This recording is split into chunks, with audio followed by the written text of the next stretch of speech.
The sound of cars honking filled the busy road that morning. The sun was bright, and the heat in the city was almost unbearable.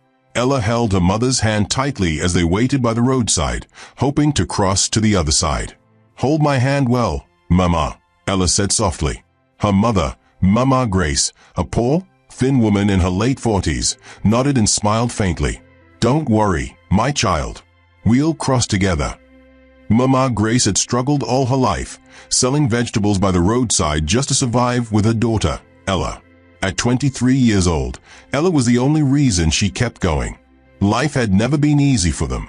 They lived in a tiny, broken one-room apartment in the slums of the city, surviving one day at a time.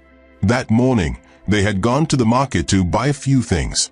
Mama Grace was unusually cheerful, telling Ella how one day God would bless them and change their story.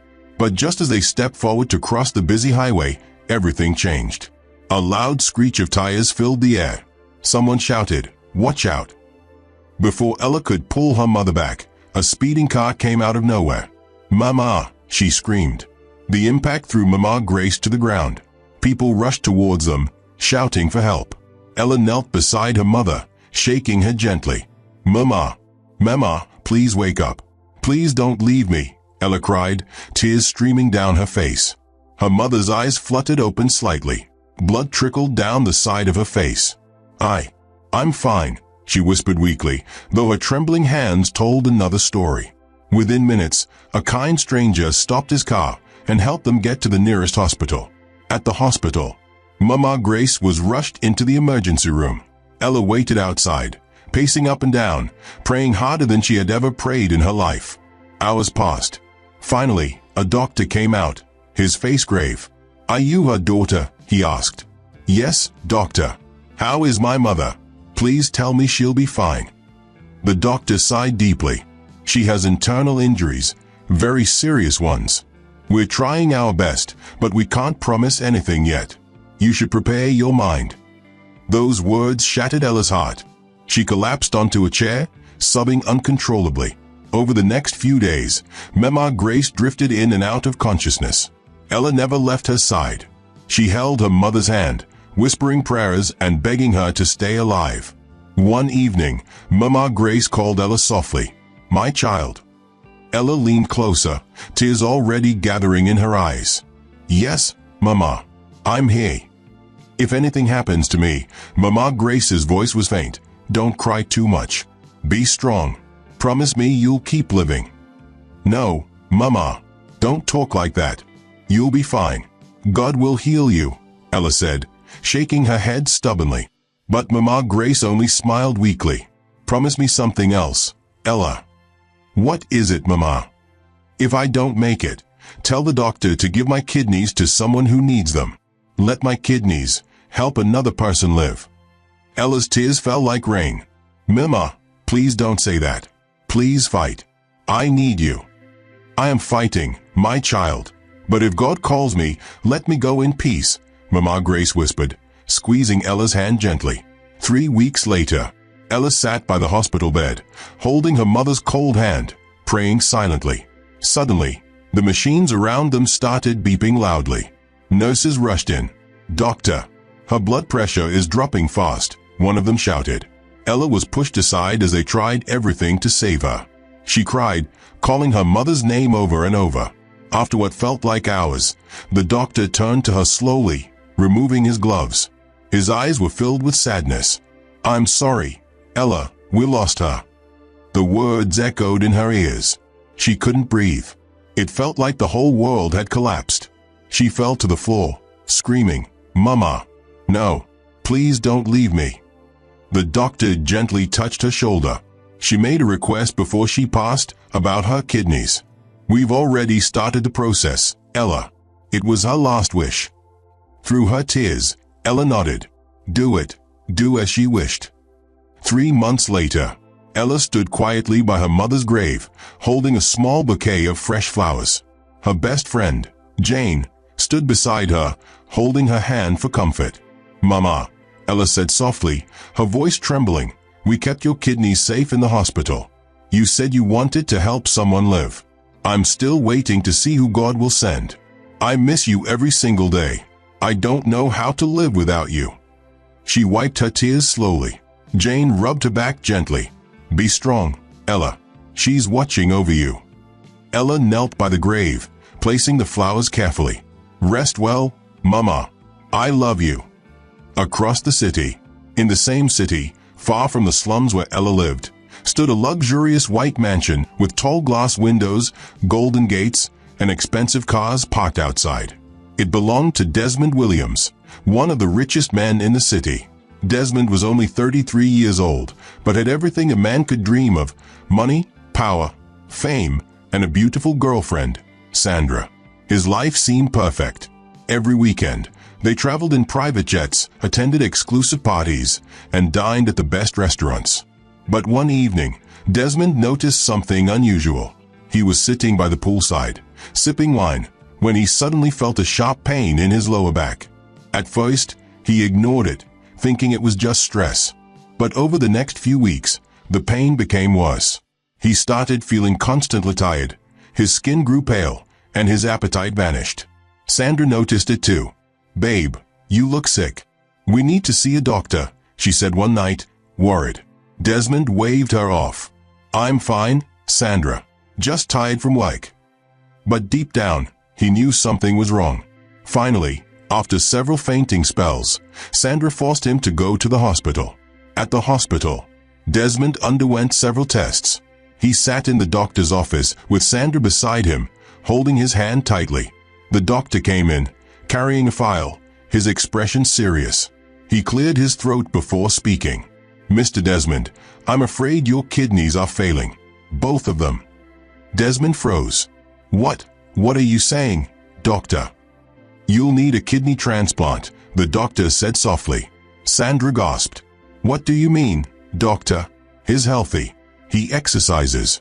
He eats well." The doctor shook his head slowly. "Sometimes, these things happen quietly.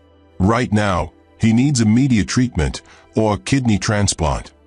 Desmond felt like the ground beneath him had disappeared.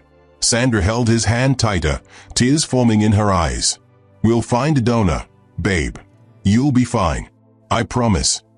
But Desmond couldn't hear her anymore. His perfect life was crumbling, and for the first time, he felt powerless. The hospital room was silent except for the steady beeping of the machines. The once vibrant and lively billionaire, Desmond Williams, now looked like a shadow of his former self. His skin had grown pale, his cheeks were sunken, and deep dark circles rested beneath his tired eyes. He lay on the hospital bed, breathing weakly, connected to drips and wires. It had been 6 long months since the diagnosis. Despite countless treatments and the most expensive therapies, Desmond's health only grew worse. His kidneys were failing rapidly, and time was running out. Every week, the doctors repeated the same painful reminder. "Mr. Williams, without a matching donor, your condition will continue to deteriorate." One evening, Desmond called his men, his voice weak and broken. "Go, search every part of this country. I need a kidney donor. Find someone who matches me. I don't care how much it costs. Just save my life." His men nodded quickly and rushed out. But deep down, even they didn't know where to start. Finding a matching kidney wasn't like buying a car. It needed the right person, the right blood group, the right type. One quiet afternoon, the door creaked open, and Chief Frederick Williams, Desmond's father, walked in slowly. His once tall, strong frame now looked frail, and his swollen red eyes told the story of many sleepless nights. Having lost his wife years ago, Desmond was his only child, his only reason for living. He walked to his son's bedside and held his trembling hand. "My son," Chief Frederick's voice cracked, tears streaming down his cheeks. "Don't give up, Desmond. You will not die. I will not let you." Desmond looked at him weakly, forcing a faint smile. "Papa, I'm tired. Every day, it feels like I'm fading away." "No," Chief Frederick said firmly, tightening his grip on his son's hand. "I'll give you my kidney, my boy. What am I living for if you are not here? Take mine and live, Desmond. I can't lose you." Those words broke Desmond's heart, but they also gave him hope. The doctor was called immediately, and Chief Frederick underwent a full medical checkup to see if his kidney could save his son's life. Desmond waited anxiously, praying silently, his eyes fixed on the ceiling. Hours later, the doctor returned, his expression heavy. "I'm sorry, Chief Frederick," he said softly. "We ran the tests. Unfortunately, your kidney is not compatible with your son's." Chief Frederick froze, his hands trembling violently. What do you mean it doesn't match?" "I'm afraid it's not a viable option. It won't work," the doctor explained gently. The old man broke down completely, holding his head in his hands as he wept like a child. "God, why? Why my son? Doctor, please find a donor that matches my boy. I can't lose him. He's all I have." The doctor placed a reassuring hand on his shoulder. "We are doing everything we can, sir. We've contacted every database and hospital. We will not give up." 2 days later, Desmond lay weakly on his bed when his girlfriend, Sandra, walked into the hospital room. She wore an expensive designer dress, her makeup was flawless, and her perfume filled the air. At first, Desmond's tired face lit up faintly when he saw her, but it didn't last. Sandra sat beside him and sighed loudly. "Desmond, since you started this sickness, I haven't received any money from you."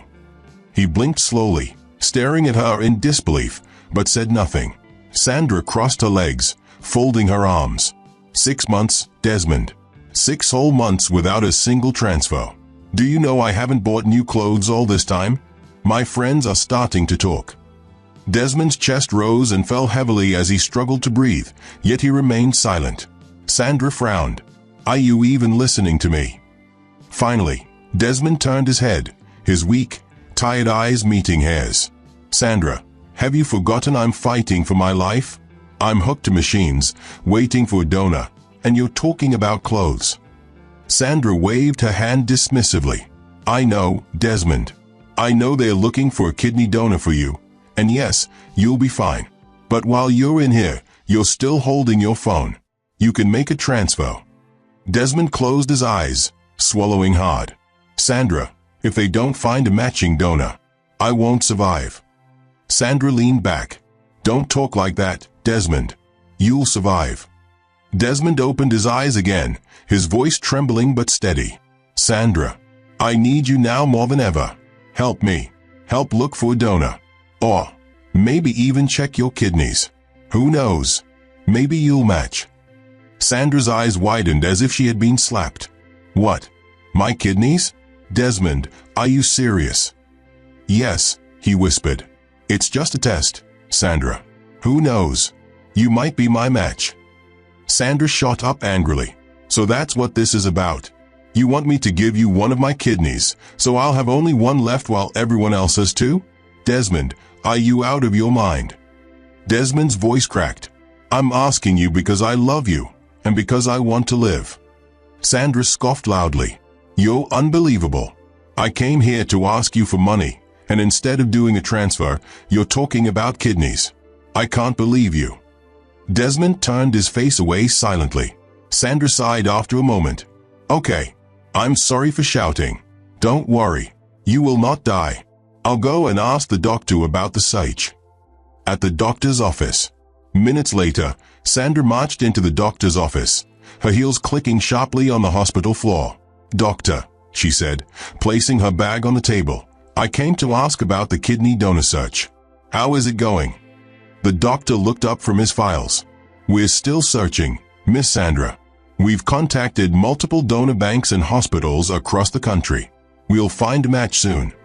Sandra hesitated, then crossed her arms. "So, you're not asking me to check if mine matches, right?" The doctor smiled faintly. "Actually, we encourage everyone close to him to get tested. You never know. Even if you assume it won't match, science sometimes surprises us." Sandra quickly shook her head. "No, doctor. I already know it won't match. There's no point." The doctor raised an eyebrow but said nothing. She glanced at his files nervously. "What about his father? Did you test him?" "Yes," the doctor replied softly. "Chief Frederick came in 2 days ago, but unfortunately, he wasn't a match either." Sandra picked up her bag and sighed. "Fine. Do what you can, doctor. Just find someone else." Another side of the city. Far away from the luxurious hospital, in a small corner of the bustling city, Ella sat under a rusty umbrella by the roadside, selling oranges. Her small wooden stand was neatly arranged, and her hands worked quickly, peeling oranges for passing customers. Life had not been easy since her mother died, but Ella was trying her best to survive. She lived in a tiny one-room apartment with her best friend, Jane, who worked as a cleaner in a nearby restaurant. Every morning, Jane left early for work while Ella stayed at her stand, calling out to strangers, "Sweet oranges. Very sweet oranges. Come and buy." Some days were good, some were terrible. But no matter how hard things became, Ella still carried her mother's last wish in her heart. Let my kidneys help someone else live. That evening, after a long day under the hot sun, Ella packed up the remaining oranges into a basket and headed home. Her feet were dusty, her clothes sweaty, but her heart was at peace. At home, Jane was already there, mopping the floor. She looked up and smiled. "How was sales today?" Ella sighed, dropping the basket. "Better than yesterday. At least we'll have something to eat tonight." Jane smiled softly. "Don't worry, Ella. One day, all this suffering will end." Ella nodded faintly and sat on the edge of their bed, holding on to hope. The hospital was unusually quiet that morning. The doctor sat in his office, sipping lukewarm tea, staring at the list of patients still waiting for organ transplants. Desmond's name was at the top. Each day that passed made the young billionaire's condition worse. Though he was still breathing, his body was growing weaker and more fragile. And though they were doing all they could, no matching donor had been found. Just as the doctor set down his teacup and reached for another file, his phone rang. He answered quickly. "Hello, Dr. Martins speaking." A familiar voice replied, "Martins. It's Dr. Isaac from City Hope Hospital." "Oh, my brother. It's been a while. How are you?" "I'm fine. But I called for something urgent. I heard you've been searching everywhere for a kidney donor for a young man." "Yes. A very serious case. Desmond Williams. His condition is critical." "Then I have news," Dr. Isaac said excitedly. "A woman passed away in our hospital a few months ago. Before her death, she signed a consent form stating that if anything happened to her, her kidney should be donated to someone in need." Dr. Martin's heart skipped. "Are you serious?" "Yes. Her kidney was preserved and transferred to the donor organ bank. We didn't find a match in our region, so it remained unused. But yesterday, we rechecked the donor compatibility system and guess what? What? Her kidney matches your patient's perfectly." Dr. Martins jumped up, full of life. "Oh my God. Thank you, Isaac. You've saved a life today. I'll send someone immediately to pick it up." "Good. I'll prepare the documentation. Send your team." Dr. Martins ended the call, excitement running through his veins. After months of waiting, hoping, and praying, they had finally found a kidney that matched Desmond's. A few hours later, the kidney was transported with utmost care and urgency to the hospital. The moment the final matching test confirmed compatibility, the entire hospital buzzed with joy. Dr. Martins rushed to Desmond's room with a huge smile on his face. Desmond was lying on the bed, pale and tired, slowly drifting into sleep. "Desmond," the doctor said gently, placing a hand on his arm. Desmond opened his eyes weakly. "Doctor." The doctor smiled warmly. "We have a kidney." Those 4 words hit Desmond like fresh air. He blinked. You what?" "We found a kidney that matches yours. A woman who passed away a few months ago had made a wish before her death that her kidneys should be donated to someone in need. Her kidney matches yours perfectly. We've run all the tests. It's a miracle, Desmond." For the first time in months, Desmond's lips stretched into a real, full smile. Tears gathered in the corners of his eyes. "Oh my God. Doctor, I thought it was over.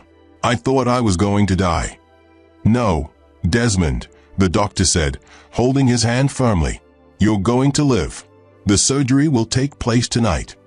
Desmond squeezed his hand. "Who is the donor? I want to meet the person. I want to say thank you." The doctor's face softened. "You can't meet her. She's gone." Desmond's smile faded slightly. "She died months ago," the doctor continued gently. but her last wish was to let someone live through her. That someone is you. Desmond was silent for a few seconds. Then he whispered, "Such a good woman. May her soul rest in peace." There was a long pause. Then Desmond looked into the doctor's eyes. "We have no time, doctor. Please, let's begin the surgery." That night, Desmond was wheeled into the theater. The best team of surgeons had been assembled. They had one goal: to save the life of a man who had everything, except the one thing that mattered most: good health. The lights were bright. Machines beeped. Nurses moved quickly. The head surgeon looked at the team. "Let's begin." Hours passed. The operation was delicate, sensitive, and intense. But finally, by dawn, it was done. Desmond's body had accepted the kidney. The surgery was successful. The billionaire had a new chance at life. It had been 4 weeks since the transplant. Desmond sat outside his mansion by the swimming pool, dressed in simple shorts and a white shirt, looking healthier than he had in months. His skin glowed again. His eyes were brighter. He was alive. Birds chirped gently in the trees. The wind danced through the garden. For the first time in a long time, Desmond smiled in peace. Back in another part of the city, Ella had just returned from her orange stand when her phone rang. It was the hospital. "Hello?" she answered quickly. "Hello, am I speaking with Miss Ella Grace?" "Yes, please. Who is this?" "I'm Nurse Susan, calling from General Hospital. You may not remember me, but I attended to your mother, Grace, before she passed." Ella sat down slowly. Her heart skipped. "Yes, I remember," she said softly. "I just wanted to inform you, your mother's kidney has been successfully donated." Ella's eyes widened. "Really? You found someone?" "Yes. It happened last month. The kidney was transferred to another hospital. The patient has recovered now." Ella's voice trembled. "Who is the person? Can I meet them?" The nurse sighed. "I'm sorry, we don't know. The kidney was transferred and used at another hospital. The recipient's identity is private. We only know that the kidney was used." A warm tear rolled down Ella's cheek. She smiled faintly. "It's okay. I'm just happy her kidney didn't go to waste." "She gave life to someone," the nurse added gently. "That's something to be proud of." "Thank you, nurse." Ella ended the call and turned to Jane, who was folding clothes in that tiny room. "Jane," she called out. Jane looked up. "What happened?" Ella smiled. "They used Mama's kidney. It's inside someone now. It's working. It's breathing." Jane stood up and hugged her tightly. "Wow, that's beautiful. Your mother is still alive, Ella, through someone else." Ella closed her eyes and whispered, "I'm happy, Mama. A part of you is still in this world, somewhere, inside a living body." At the mansion, that evening, Desmond stood in front of the mirror in his bedroom. He looked at his reflection, healthy, alive, whole. His hand slowly moved down to touch the side of his body where the new kidney had been placed. His eyes welled up. "Whoever you are," he whispered, "thank you. You gave me life. May your soul find peace." Just then, Chief Frederick, his father, walked into the room, dressed in simple native attire. "My son," he said, his voice thick with emotion. "Thank God. We finally found a donor." Desmond turned to him and hugged him tightly. "Papa, I'm alive. I thought I'd never see this day." Chief Frederick pulled back gently and looked into his son's eyes. "I prayed night and day. I would have given you mine, but God found another way." Desmond nodded slowly. "The donor is gone, Papa. But it was her wish. She gave her kidney for a stranger like me. What a heart." Chief Frederick placed a hand over Desmond's chest. "She must have been a good woman. Her kindness lives on, inside you." Desmond faced the mirror again. "Papa, I will never forget her. Never." And for a moment, in the quiet of that mansion, father and son stood in silence, grateful, humbled, and forever changed by the gift of a woman they would never meet. It was a quiet night. The sky was calm. A soft breeze blew through the window of the tiny room where Ella and Jane lived. Ella lay on her small mattress, holding the only photo she had of her late mother. Her eyes were heavy, but her heart was wide awake. Soon, She fell into a deep sleep. In the dream, she saw her mother, standing under a bright light, wearing the same wrapper she always wore when she was alive. She looked peaceful, her face glowing. "Mama!" Ella cried. Her mother smiled. "My daughter." Ella ran to her. "Mama, are you coming back to me?" Mama Grace touched her face gently. "No, my child. But listen to me, a part of me will find you." Ella looked confused. "What do you mean?" Before her mother could explain, the dream faded. Ella opened her eyes, her heart racing. Tears were already in her eyes. She sat up and looked around. Jane was still sleeping beside her. "Mama," she whispered. By morning, as they both prepared to go out, Ella shared the dream. "I saw Mama," she said quietly while tying her scarf. Jane turned. "What? You saw your mother?" Ella nodded. "She told me a part of her will find me." Jane gave a soft smile and placed a hand on Ella's shoulder. "Ella, you miss her so much. Maybe that's why you're dreaming of her. You think about her every day. Maybe your heart just wants to feel close to her again." Ella nodded. "Maybe." That same evening, in a different part of the city, Desmond and Sandra were inside their luxury black car, returning from a high-class wedding event. Sandra was busy talking about the clothes she saw at the party, but Desmond was staring out the window silently. As they drove through a busy market road, Desmond's eyes caught something. Under an old torn umbrella, by the roadside, a young woman sat peeling oranges. Her voice was gentle, yet strong. "Come and buy sweet oranges. Very sweet oranges." She was fast with her knife, her fingers clean and careful. Her face looked tired but kind. She smiled at everyone who passed. Something moved in Desmond's heart. He didn't know what it was. He just felt a strange connection. "Driver," he said softly, "stop the car." The driver hit the brake and parked beside the road. Sandra looked around, confused. "Why are we stopping here?" Desmond said nothing. He just kept watching the girl. Sandra looked outside, then turned to him. "Wait, are we stopping for oranges?" Still no reply. Desmond placed his hand slowly over his side, the part where the new kidney had been placed. Just then, Ella noticed the fancy car. She quickly grabbed a tray of oranges and rushed toward them with a big smile. "Sir, Ma, do you want some oranges? Very sweet and fresh." But before Desmond could speak, Sandra leaned out the window and shouted, "Will you leave this place this minute? Do we look like people who want to buy your silly orange? Get out." Ella stepped back quickly, shocked. "I'm sorry, Ma. I thought you stopped to buy oranges. I didn't mean to disturb. Just go. Now." Sandra snapped again. Desmond turned slowly. "That's enough, Sandra." "What?" She blinked. "She only asked if we wanted to buy oranges. Why are you shouting like that?" Sandra scoffed. "She came to beg, obviously." Desmond looked at Sandra, his voice calm but firm. "Begging? She's not begging. She's working hard to survive. You should learn how to talk to people." Sandra looked embarrassed. "So now it's my fault you told the driver to stop and didn't say anything." "I stopped because I felt something," Desmond replied. He looked at the driver. "Let's go." Ella stepped back and watched as the car drove off. She sighed and returned to her umbrella. When they got home, Desmond didn't say a word. He walked into his room and sat by the window, lost in thought. He couldn't stop thinking about that girl, her face, her voice, the way she said, "Sir, Ma, do you want some oranges?" He didn't know her, but he felt something strange, something he couldn't explain. Sandra walked into the room. "Desmond, what's wrong with you?" He turned his face away. "Desmond, are you even listening to me?" He stood up slowly, his face serious. "Sandra, please.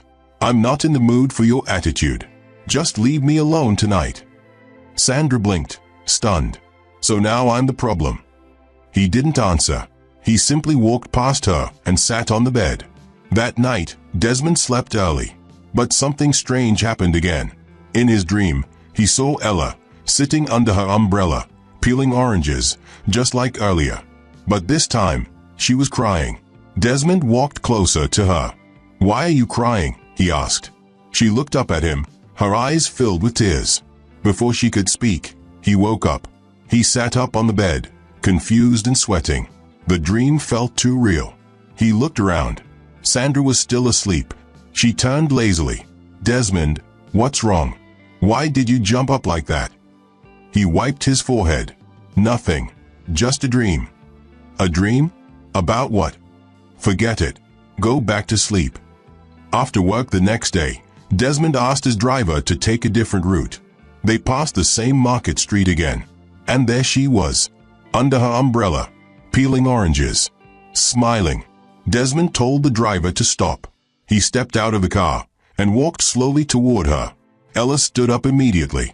"Good evening. So, do you want some oranges?" Desmond didn't speak for a few seconds. He just stared at her. She looked confused and turned to go back to her seat.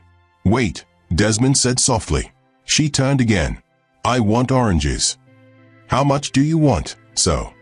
"All of them," he said calmly. Ella blinked. "All?" "Yes." She counted with her eyes. "Everything is about 50,000 naira." Desmond reached into his pocket and brought out 100,000 Nigerian nairas in cash. "Sir, this is more than—" "I know," Desmond smiled. "Keep the change." "Thank you so much, sir. Let me pack everything for you." Desmond shook his head. "No, just give me a small bag. Share the rest to people who need it." Ella's mouth dropped slightly. "God bless you, so. Thank you so much." She quickly packed a small bag of oranges and handed it to him with both hands. "Hey, so." Desmond nodded. "Take care of yourself." And just like that, he entered the car and left. Ella stood there, speechless, holding the money to her chest. Later that evening, Sandra walked into the dining room and saw a bowl of oranges on the table. "Oranges?" She raised her eyebrow. When did Desmond start eating oranges? She picked one up and stared at it. Wait, is this not the same orange the roadside girl was selling that day? That same stupid girl Desmond stopped the car for. She stormed into Desmond's room, still holding the orange. "Desmond, where did you get this orange from?" Desmond looked up from his laptop. "Why? Answer me. Did you buy this orange from that girl on the street?" Desmond closed the laptop slowly. "What kind of stupid question is that?"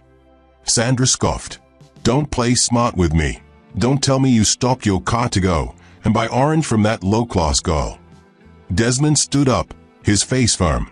"Sandra, if I buy something, must I explain to you where I buy it?" Sandra folded her arms. Desmond walked past her and left the room. Back in their little house, Ella ran inside with excitement. "Jane! Jane!" she shouted, waving the money in her hand. Jane came out of the kitchen. "What happened?" "You won't believe it," Ella said, laughing. "That same man I saw the other day, he came today and bought all my oranges." Jane widened her eyes. "All of them?" "Yes, 50,000 naira worth. And he gave me 100,000. Jane held her head. "Huh. What is he doing with 50,000 naira oranges?" Ella laughed. "He only took one bag. He told me to share the rest with people who need it. I did. I gave some to Mama twins, Uncle Musa, and the rest." Jane hugged her. "Ella, that man is not ordinary. He has a kind heart." Ella smiled. "Yes. He didn't even say his name. But I'll never forget his face." They both sat on the floor, laughing and sharing the oranges she brought home. It was a very quiet night. The sky was dark, and only the sound of crickets could be heard outside. Inside their small room, Ella and Jane were already asleep when suddenly, "Open this door." A loud voice shouted from outside, followed by a heavy kick on their wooden door. Ella sat up immediately. "Jane, wake up. Someone is trying to break in." Before Jane could fully open her eyes, the door broke open with a loud crash. 3 masked men rushed in, holding sticks and knives. "Where is your money?" one of them shouted. Ella was trembling. "Please, we don't have anything." One of the robbers slapped Jane hard and pushed her to the wall. "Search this place," he ordered. They began scattering everything: buckets, clothes, small boxes. Then one of them saw a small tin under Ella's bed. He pulled it out, opened it, and saw a bundle of cash. "Hey, I found it," he shouted. Ella screamed. "Please. That's my business money. I beg you. That's all I have." But the robbers didn't care. They grabbed the money, kicked their small cooking stove, and rushed out before neighbors could react. The room went silent again, except for Ella's loud, painful cries. She sat on the floor, hugging the empty tin tightly. "My money is gone, all of it. That 100,000 my customer gave me, my business, my life, all gone." Jane knelt beside her and hugged her tightly. "Ella, please stop crying. We will find another way. I will beg the restaurant where I work to give you cleaning work. We will survive, my sister. Please don't cry." But Ella couldn't stop. Her chest was heavy. Her whole world had just shattered again. Meanwhile, at the big mansion, Desmond sat on his sofa reading a newspaper when Mama Agnes, his elderly cook, walked in slowly. "Good evening, sir." Mama Agnes," Desmond replied, dropping the paper. "How are you?" "I'm fine, sir. But I came to tell you something important." "What is it?" "It's my son. He's very sick in the village. I have to travel tomorrow to go take care of him." Desmond stood up. "Oh no, that's serious. When are you leaving?" "Tomorrow morning, sir. He's my only child. I have to go." Desmond nodded gently. "I understand. Please go. Your son needs you. Let me know when you're coming back." "I'll stay until he gets better, sir. Maybe some weeks." "Okay. Don't worry. I'll manage here." Mama Agnes paused. "So, if you want, I can help you find someone that can cook for you while I'm away." Desmond raised his eyebrow. "Someone that can cook as well as you?" Mama Agnes smiled. "Yes, sir. I know someone who can try." "All right. I trust your judgment. Safe journey, Mama Agnes." "Thank you, sir." The next morning, Ella sat outside her small house, still looking tired and weak. She hadn't gone to her orange stand since the robbery. Her eyes were swollen from too much crying. As she sat there, Mama Agnes passed by with a small traveling bag. "Ella, what happened? You didn't go out today." Ella stood up, wiping her eyes. "Good morning, Ma." "You don't look okay, my dear. What's wrong?" Ella explained everything. "Robbers came 2 nights ago. They stole my money. The money a good man gave me to buy oranges, all gone." Mama Agnes placed her hand on her chest. "Jesus, these robbers again? They've been disturbing people here. I don't even know what to do now, Ma. My business is gone." She looked down sadly.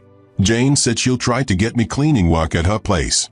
Maybe I can start saving again." Mama Agnes paused and looked at her closely. "Ella, can you cook?" Ella looked up. "Yes, Ma. I can cook very well." Mama Agnes smiled. "I just left my boss this morning. I'm traveling to care for my sick son, but I promised to help him find a cook. If you're interested, you can go. It's far, but it's a good place." Ella nodded quickly. "I will go, Ma. I don't mind. Please give me the address." "All right. Tell him I sent you. His name is Mr. Desmond." That same evening, Desmond asked his driver to pass by the roadside orange stand. He wanted to see Ella again. Something about her stayed on his mind. But when they got there, the stand was empty. "Where's the girl that sells oranges here?" Desmond asked. A nearby woman replied, "She hasn't come for some days now." Desmond sighed and leaned back in his seat, disappointed. "Okay, let's go." The next morning, Ella dressed in her neatest clothes. She tied her scarf well and cleaned her face. "Jane, I'm going to that place Mama Agnes talked about. Wish me luck." Jane hugged her. "You will get the job. You're a good cook. Just be confident." Ella left with the small paper that had the address. When she got there, she saw a big black gate. She knocked gently. A tall gateman opened the small gate. "Yes? Who are you looking for?" "I came for a cook job. Mama Agnes told me about it." The gateman looked at her closely. "Oh, okay. But Olga is not around. Even Madame Sandra is not home. You'll have to wait." "No problem. I can wait. All right. Sit down there. Ella sat quietly on a bench beside the gate. The compound was big and beautiful. Her heart was beating fast. I hope I get this job, she thought. After about 20 minutes, a shiny car drove in. The horn sounded and the gate opened. Sandra stepped down in high heels and big sunglasses. As she walked in, her eyes caught Ella. "Wait, your face looks familiar," Sandra said, slowly removing her glasses. Ella stood up. "Good afternoon, Ma." Sandra squinted. "No, wait. I remember now. You're that same girl who sells oranges by the roadside." Ella nodded. "Yes, Ma." Sandra's voice rose. "What are you doing here? Did you come to see Desmond?" "No, Ma. I came for a cook job. Mama Agnes told me." "Shut up. Get out of here. Leave this place now." Ella's eyes filled with tears. "Please, Ma. I came for a job. I can cook very well." "Don't let me say it again. Get out." Ella knelt down immediately, crying. "Please. I beg you." At that moment, another car drove into the compound. It was Desmond. He stepped out and saw Sandra shouting, "What's going on here again?" Sandra turned. "This girl is back. The same orange seller. She came to beg again." Desmond walked closer, then stopped when he saw Ella kneeling and wiping tears. Ella looked up quickly and knelt deeper. "Sir, please. I came for the cook job. Mama Agnes said you need someone. I can cook very well. I just need a chance." Desmond stared at her for a while. "Get up," he said softly. "Come inside." Sandra's jaw dropped. "What? Desmond, are you really letting her inside?" Desmond turned sharply. "What's your problem, Sandra?" "She came to beg. She came to work." Desmond snapped. "And you know very well that you can't cook." Sandra frowned. "That's not the point." "Enough." Desmond raised his hand. "This is my house. You don't chase people out like that. If she came for a job, she deserves to be heard." Sandra stepped back, embarrassed. Desmond turned to Ella and spoke gently. "Come inside. You said you can cook." "Yes, sir." "Very well." "All right. Come and show me." Ella stood up and followed him into the mansion. Sandra remained outside, shocked, angry, and speechless. The kitchen was filled with the sweet aroma of jollof rice, fried chicken, and plantain. Ella moved around calmly, checking the pot on the gas, adjusting the fire, and tasting the food to make sure everything was just right. As she stirred the pot gently, she heard footsteps behind her. She turned. It was Desmond. He entered slowly, hands in his pockets, smiling lightly. "Your food smells good," he said. "Thank you, sir," Ella replied with a small smile. Desmond looked around the kitchen. "So tell me, how do you know Mama Agnes?" Ella wiped her hands and turned to face him properly. "She's my neighbor, sir. We live in the same compound." Desmond nodded. "That's interesting. I came to your orange stand some days ago, but I was told you haven't been there for a while." Ella's smile faded. Her eyes dropped. "We were robbed, sir. They broke into our house and took everything, including the business money you gave me." Desmond looked shocked. "What? You mean the 100,000 Nigerian nairas I gave you?" "Yes, sir. Everything was gone. I couldn't even return to the stand. I had no more oranges to sell." Desmond sighed. "I'm so sorry, Ella." She nodded slowly. "It's okay, so. Life goes on." After a brief silence, Desmond asked, "So you said you can cook?" "Yes, sir." "All right. I'll be waiting for the food in the dining room." Ella smiled softly. "Yes, sir." Ella served the food on the dining table beautifully. She arranged the plates, set the cutlery, and wiped the table clean. Desmond sat down, picked up his spoon, and took a bite. He chewed slowly. His eyes widened slightly. Then he smiled. "This is very delicious." Ella, standing by the side, beamed with joy. "Thank you, sir." Just then, Sandra walked in. She sat beside Desmond, picked a spoon, tasted the food, and immediately frowned. "What's this?" she asked, pushing the plate slightly. "Too salty." Ella looked down, feeling bad. Desmond turned to her calmly. I don't think it's salty. It's perfect. Sandra folded her arms and didn't say another word. Later that evening, Ella was back in the kitchen washing plates. Sandra walked in slowly, stood behind her for a few seconds, then spoke coldly. I don't like you. Ella turned slowly, her hands still wet. Sandra continued, and I still don't know why Desmond hired you. But let me warn you, I will make sure your stay in this house is short. I will frustrate you until you pack your bags and run away. She didn't wait for a reply. She walked out, leaving Ella standing alone, her eyes filled with silent tears.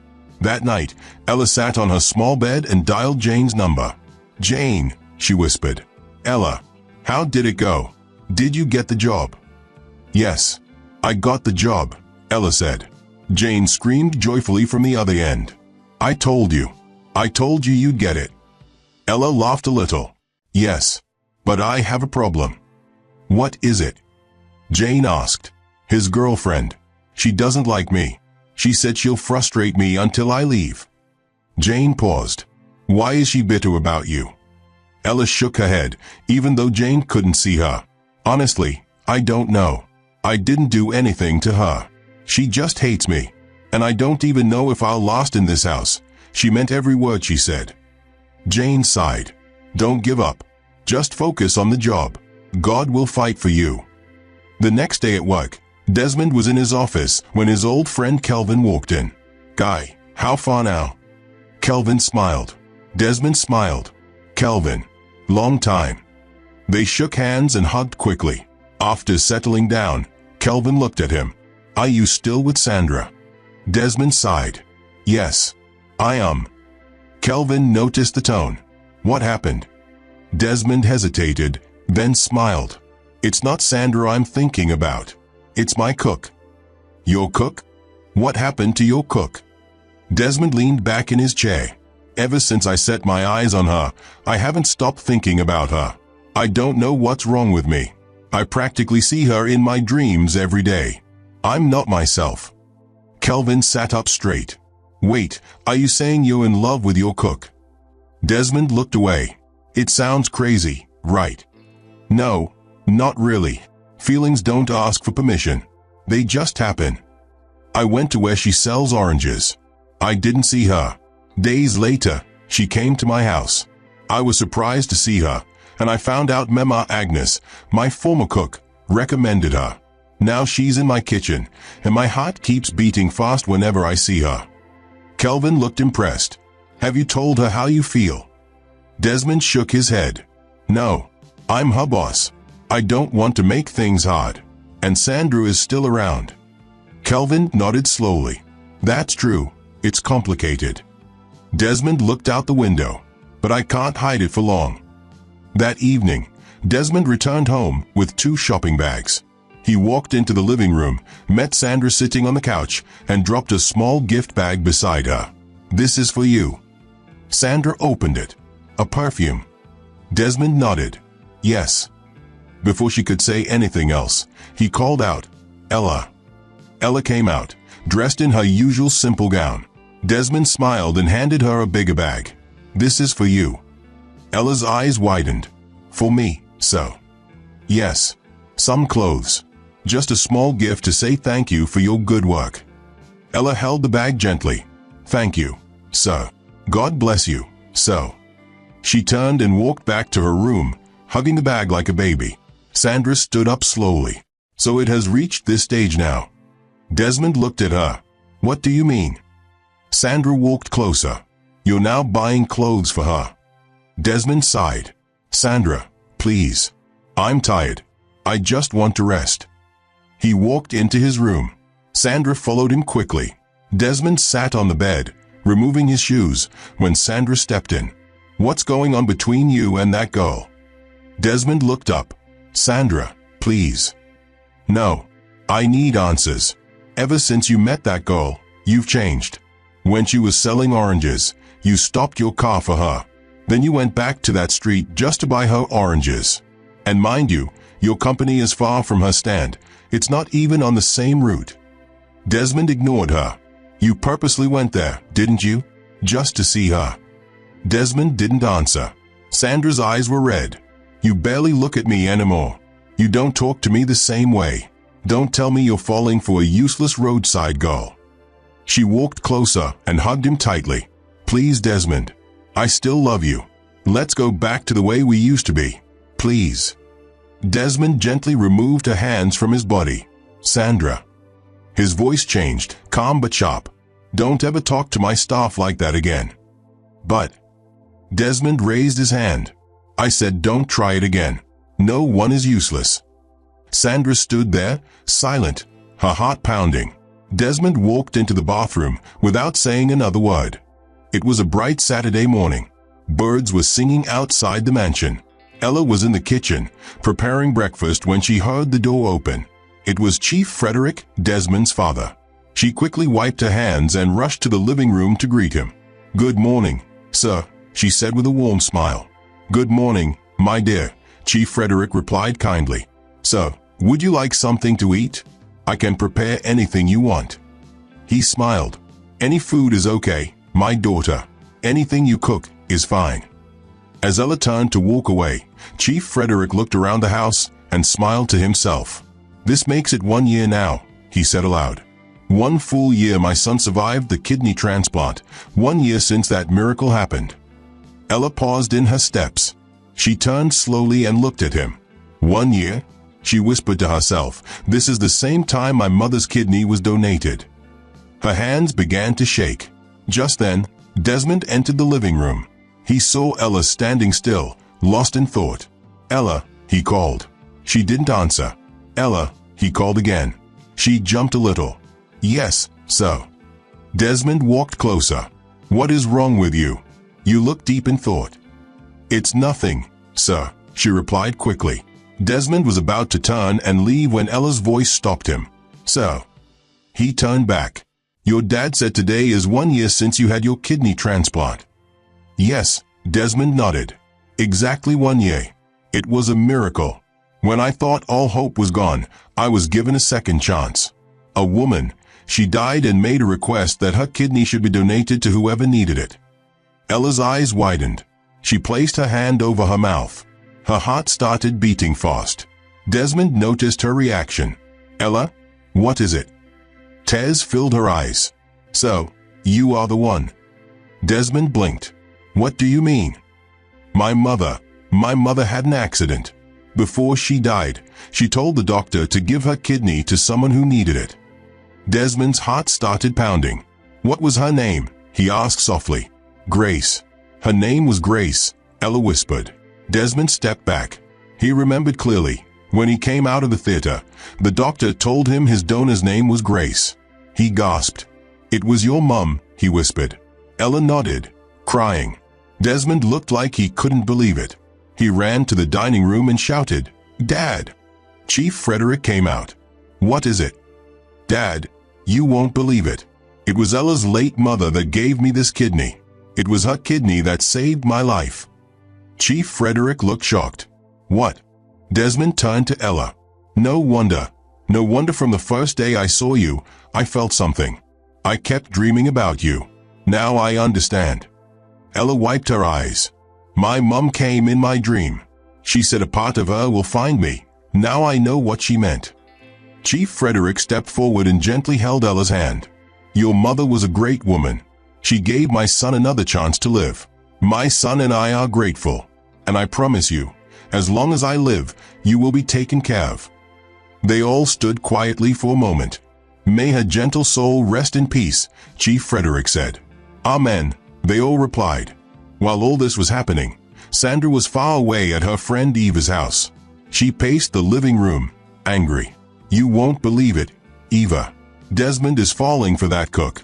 That same dirty girl who used to sell oranges by the roadside. Eva dropped her cup. What? And you still allow her in his house? Sandra hissed. If I chase her away, Desmond will run after her. He will defend her. Eva leaned closer. Then you must be smart. You can set her up. You can disgrace her. You've spent 4 years of your life with Desmond.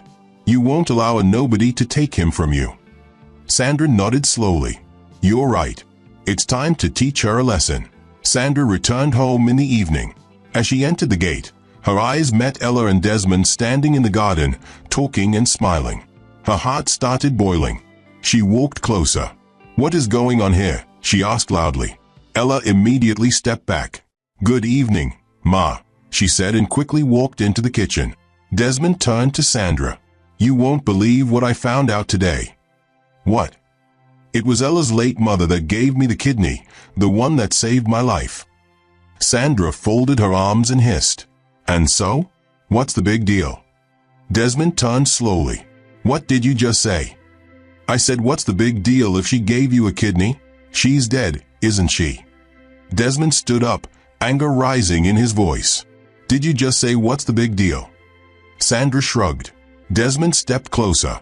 "When I was in the hospital, begging for life, I asked you to just check if your kidney matched mine, just to check. But you refused.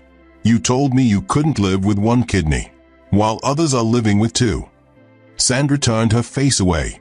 Desmond continued.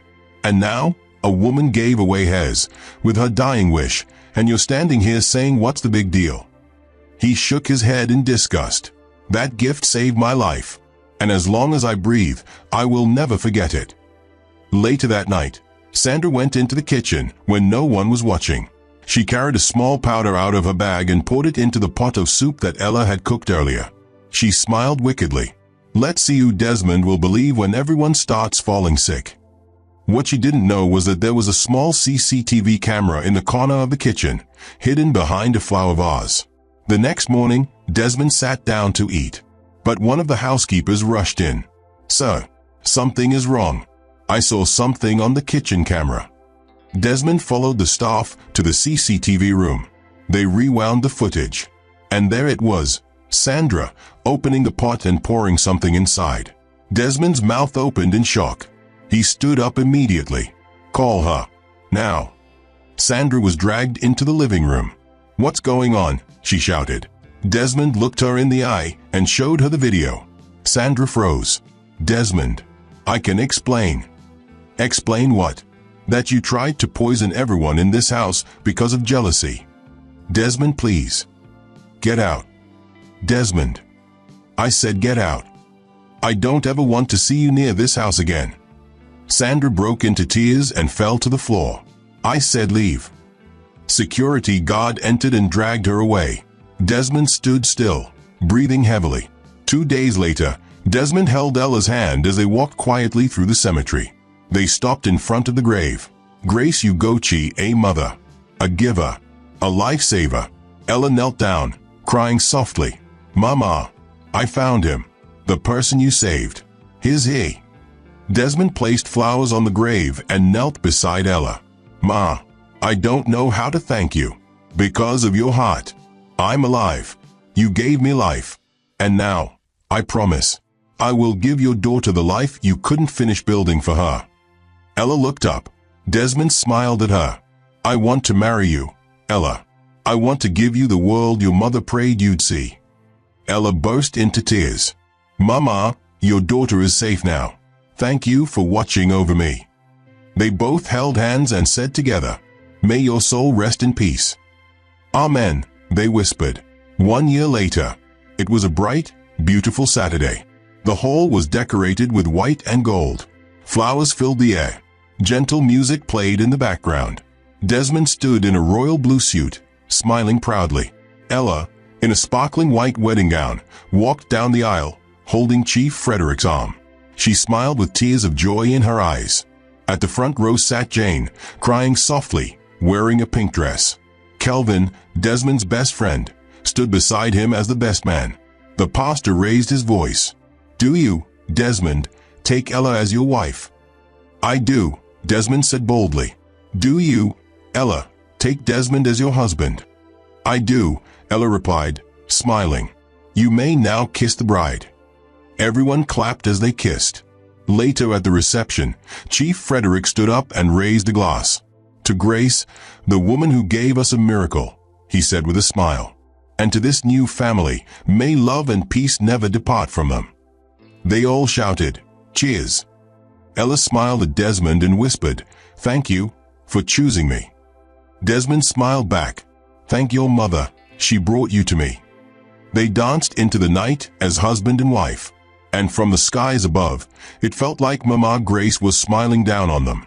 Moral of the story: goodness never dies. It travels through time and finds its way back. And when you give with a good heart, like Mama Grace did, your blessings will live on even after you're gone. Love, kindness, and patience will always win in the end. The end.